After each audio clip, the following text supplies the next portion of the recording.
Good morning, শুভ সকালের একরাশ মিষ্টি শুভেচ্ছা জানিয়ে আজকের সুন্দর ভিডিও শুরু করছি। আজকের ভিডিও ট্রলি ব্যাগ সাজানো। তো চলো আজকের ভিডিও শুরু করা যাক।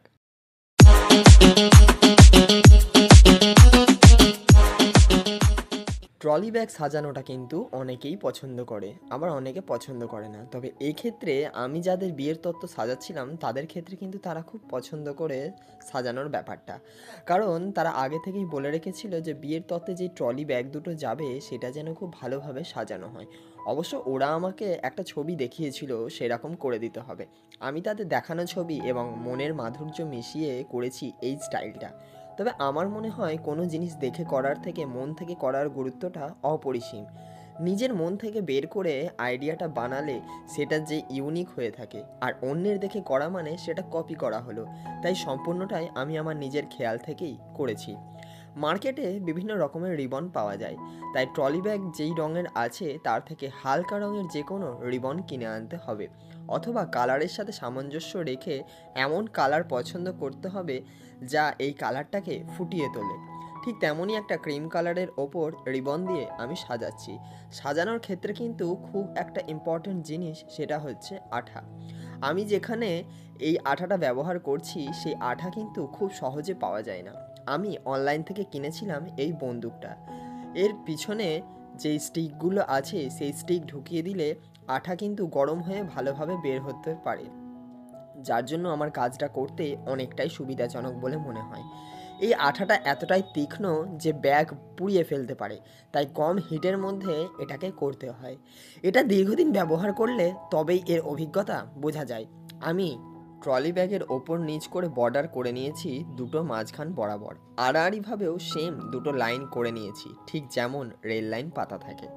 আঠা ছিটকে নেওয়ার পর আমি নিজের হাতেই কিন্তু ফুলটা বানাবো।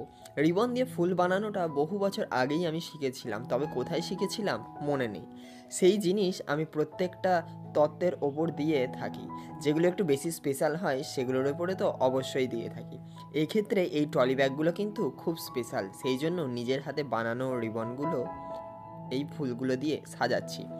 এটা সাজানোর পর কিন্তু গ্ল্যামারটা আলাদাই থাকে, যেন মনে হয় পুরোটাই প্রফেশনালভাবে সাজানো হয়েছে। তবে এটা সাজানোর সময় আমাকে সাহায্য করেছে যাদের বাড়ি তত্ত্ব সাজাতে গিয়েছিলাম তাদেরই একজন। হ্যাঁ, প্রথম থেকে শেষ অবধি সাথেই ছিল, তার মতামত আমাকে দিচ্ছিল, তবে আমার পছন্দ হলে তবেই। ফুলটা বানানোর সময় কিন্তু আমি দুটো ফুল একেবারে বানিয়ে নিয়েছিলাম, কারণ একটা বড় ব্যাগের জন্য আর একটা ছোট ব্যাগের জন্য। এখন আঠা দিয়ে ফুলটা লাগিয়ে নেওয়ার পর তৈরি হয়ে গেল বড় ট্রলি ব্যাগটা প্যাকিং করা।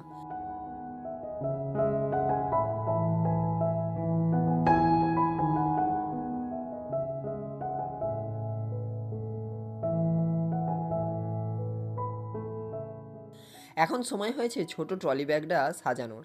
মার্কেট থেকে কিনে আনা হয়েছিল গিফটের ওপরে যেই ফুলগুলো লাগানো হয় সেই ফুলগুলো, কিন্তু এই ফুলটা একটু অন্য রকমের, অন্য স্টাইলের।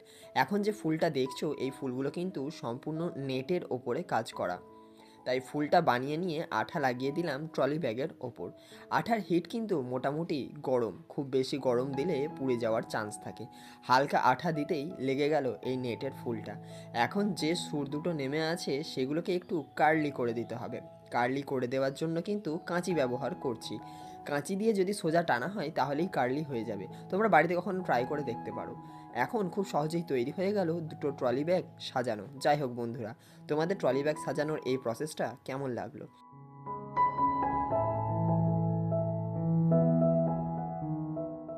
সাজানোর পরে কিন্তু বেস্ট কিছু ছবি তুলেছিলাম যা তোমাদের সাথে এখন শেয়ার করছি। যাই হোক বন্ধুরা, ভিডিওটা ভালো লাগলে লাইক শেয়ার কমেন্ট করে পাশে থেকো। এছাড়া তোমাদের বিয়েতে তত্ত্ব সাজানোর জন্য আমার সাথে যোগাযোগ করতে পারো, স্ক্রিনে দেওয়া ফোন নম্বরে দেখা করতে পারো। দেখা হচ্ছে পরের ভিডিওয়। আজকের জন্য নমস্কার।